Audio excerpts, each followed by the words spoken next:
Good morning, Jim. Good morning, Jay. All right, so lots to get to. Let's first of all start with the Women's National Championship game yesterday in college basketball. It was won by South Carolina over Iowa. Very competitive game. South Carolina kind of pulled away at the end. Your thoughts? Yeah, and by the way, I just got to Augusta National. I'll be here for the Masters all week, as is usually the case, but we'll talk Masters later in the week. Almost predictable in that you have a great player going to a great team, and the great player did some amazing things, but eventually the great team wore her down and took her away, and made life hard for her. She had quite a challenge. UConn went after her hard, and she had a great second half after kind of adapting to what they were doing. South Carolina's just really good, really deep. Tessa Johnson from St. Michael had a great championship game. Is going to be a star in the game, and going to be one of the reasons South Carolina remains kind of a dynasty. Dawn Staley has now won 3 national titles in pretty short order, lost one title game, I believe, and also had the best team the year that COVID wiped out the season. So very close to being a completely dominant dynasty. Your thoughts on, just trying the size that South Carolina had. Was that really the problem for Iowa?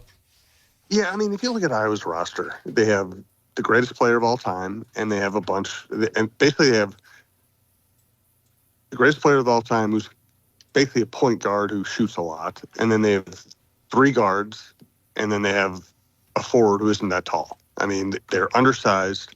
They're good players, but they don't have size. They don't have much depth. And South Carolina was just going to wear them down. I mean, South Carolina is really good. They're aggressive. They play great defense.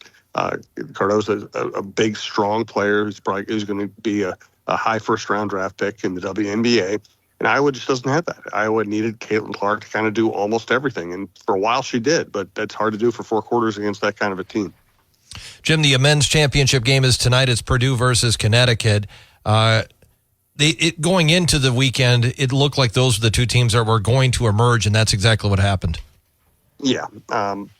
Purdue has had so many failures in the NCAA tournament that you just don't know whether to trust them or not, but they are a good team. And Edey is the best player in the country, or at least the most accomplished player in the country. He's 7'4", and if you can't defend him, he's going to get a lot of easy looks and open things up for his teammates as well.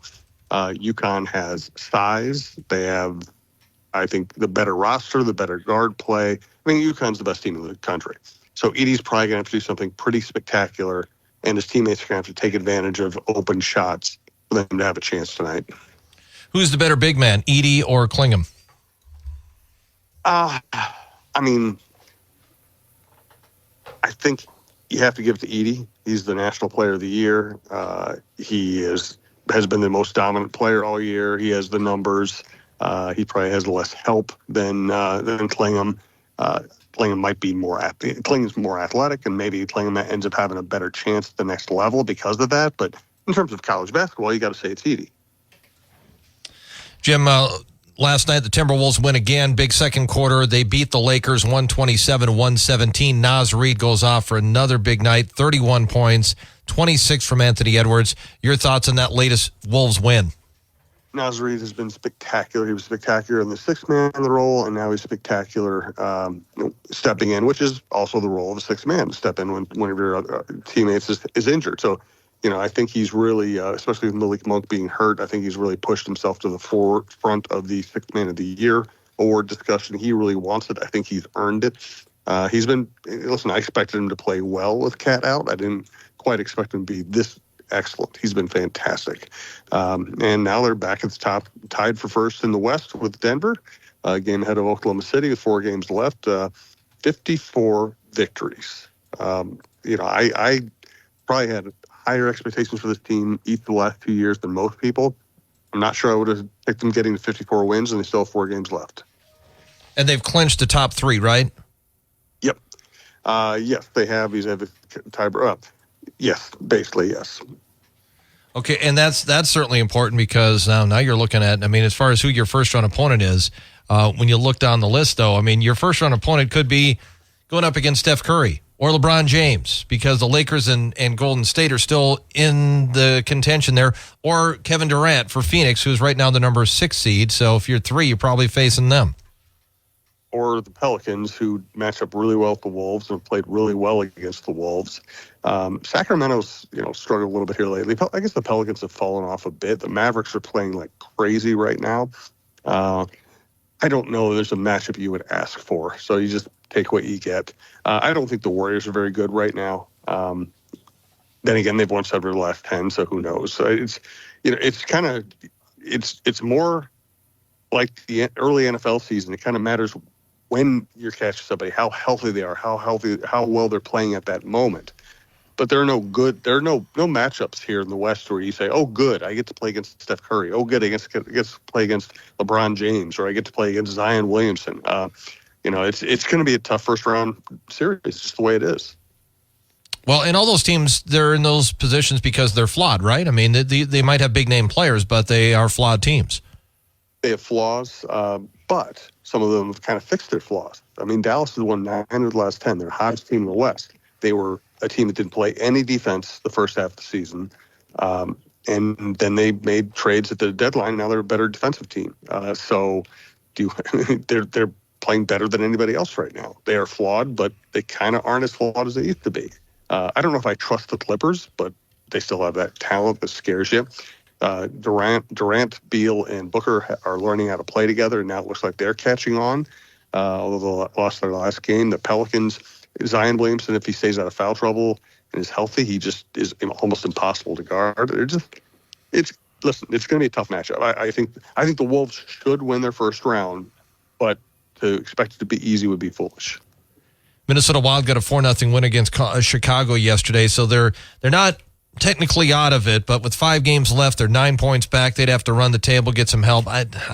Doesn't seem likely, right, Jim? That the Wild are probably out of this, but at least yesterday, Kirill Kaprizov with 2 goals and an assist, and then a rookie goalie, Jesper Wallstedt, ended up getting a shutout.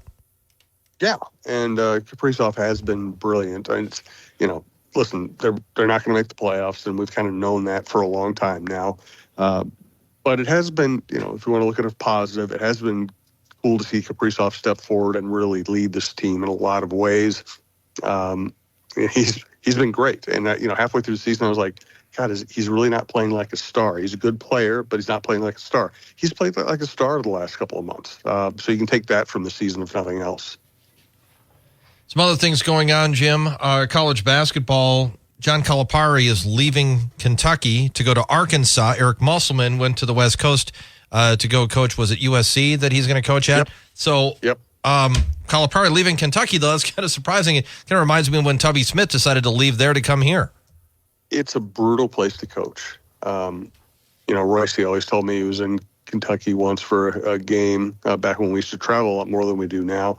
And he was driving through Kentucky, and it was a post-game radio call and show. I know those always attract the crazies, but Kentucky beat somebody by 30 points, and the callers wanted to talk about an inbound play that didn't work in the first half. It's a bonkers fan base, and they wore Tubby out after he won a national championship. Calipari has not been, Calipari went down the road of saying, I'm going to get one-and-done players. I'm going to develop NBA players that can help me get more NBA players. But he hasn't really capitalized on the talent to win championships or to be a threat to win championships. And Kentuckians want championships. I also think Calipari, to flip it around, I think Calipari's personality wears you out as a fan or a media member too. So it's probably not a bad thing for him to move on and go someplace with more realistic expectations. What do you think of Musselman as a coach? Is he pretty good? I think he's really good, and I love his style of play. Very aggressive. He's a lot like his dad in terms of intensity on the sideline, intensity, living and dying with the sport. I think he's very good. The Twins had their game rained out yesterday. They ended up losing both games against Cleveland, so they're not off to a great start. 3-4. Seems like they're just kind of floundering, especially offensively. They got the Dodgers coming to town. That's certainly a tough task. Your thoughts on the Twins? A couple things, and I won't go through the usual process of saying 7 games in you can't judge anything. I will say that I am disturbed by the competitive at bats. They are not taking decent. You can make outs with runners in scoring position and have bad stats and have it not mean anything, but that's not what's happening here. They're taking terrible at bats with runners in scoring position, and that's one of the things that glues a good team together is being competitive in those situations. They are not doing that. That's going to have to change. At first half of last year, they were not competitive for runners in scoring position. And they did change it the second half. I think one of the big reasons they changed is because Royce Lewis was in the middle of the lineup. That's what, of course they miss his home runs. Of course they miss his personality, but he will also adapt to the situation. He'll hit the ball to right field on an outside fastball to get a guy home from third.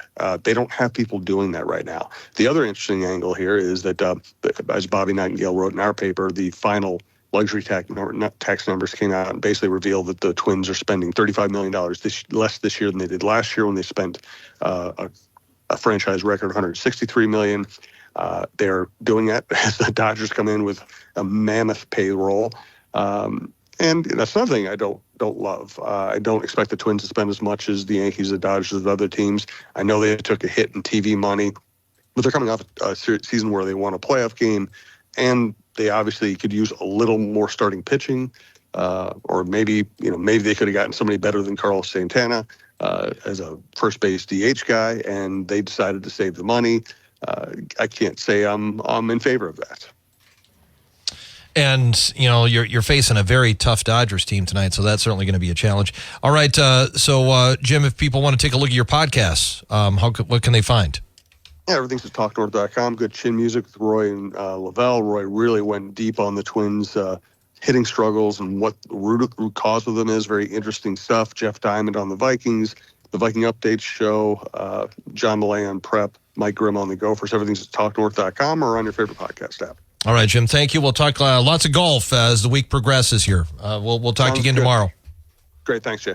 It's Jim Souhan, Star Tribune sports columnist, joining us every weekday morning at this time. Follow him on Twitter at SouhanStrib. Check out his latest column in Star Tribuners podcast at TalkNorth.com. Jim, once again today, brought to you by the Green Mill in downtown St. Cloud. Next on WJON, World of National News from ABC.